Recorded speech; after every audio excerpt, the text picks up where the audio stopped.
હવે જે સમાચાર વિગતવાર।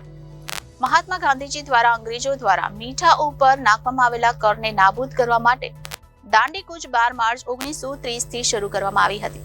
આ યાત્રા 5 એપ્રિલ 1930 ના દિવસે પૂર્ણ થઈ હતી। દાંડી કૂચ દરમિયાન મહાત્મા ગાંધીજી અમદાવાદ સાબરમતી આશ્રમથી નીકળી માર્ગમાં અનેક જગ્યાએ રાત્રિ રોકાણ કર્યું હતું અને જે માર્ગે યાત્રા કરી તે માર્ગને દાંડી માર્ગ તરીકે ઓળખાય છે। સુરત જિલ્લાના ઓલપાડ તાલુકામાં પણ મહાત્મા ગાંધીજી દ્વારા રોકાણ કરી દેલાડ અને ઉમરાછી જેવા ગામે સભાઓ કરવામાં આવી હતી।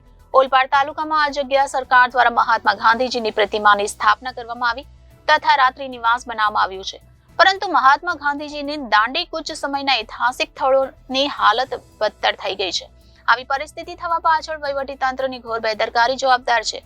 જ્યારે સરકાર મહાત્મા ગાંધીજીના નામે સ્વચ્છતા અભિયાન ચલાવી રહી છે, ત્યારે જ્યાં દેશના રાષ્ટ્રીય પિતા મહાત્મા ગાંધીજી રોકાણ કર્યું હોય અને દાંડી કૂચ જેવી ઐતિહાસિક આંદોલનની સ્મૃતિ હોય તે જગ્યા ધરોહરની સમાન ગણાય। આથી તેની જાળવણી થવી જોઈએ એ આપણી અને તંત્રની પ્રાથમિક જવાબદારી છે। જો કે જવાબદાર વહીવટી તંત્રની બેદરકારીના કારણે ઝાડી ઝાંખરા ઉગી નીકળ્યા છે તથા સ્વચ્છતા જાળવવા માટે કોઈ પણ ગંભીરતા દાખવવામાં આવી રહી નથી। સમગ્ર દેશમાં સ્વચ્છતા જાળવવા માટે જાગૃત કરવાનું બીડું ઉઠાવનાર મહાત્મા ગાંધીજીના ઐતિહાસિક સ્થળોની આવી હાલત હોવી તે ખૂબ જ નિંદનીય છે।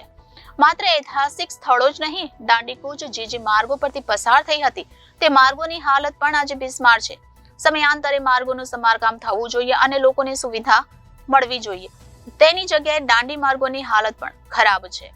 ત્યારે આ બાબત ગંભીર છે। વહીવટી તંત્રએ આ બાબતે ગંભીરતા દાખવીને ઐતિહાસિક ધરોહર સમાન દાંડી માર્ગ અને તેને થવી જોઈએ। ચૂંટાયેલા પ્રતિનિધિઓ પણ આ બાબતે અંગત રસ દાખવી ઐતિહાસિક ધરોહરની જાળવણી થાય તે માટે સજાગ રહેવું જોઈએ। Reporter Arvind Rathod, Janadesh news, Surat.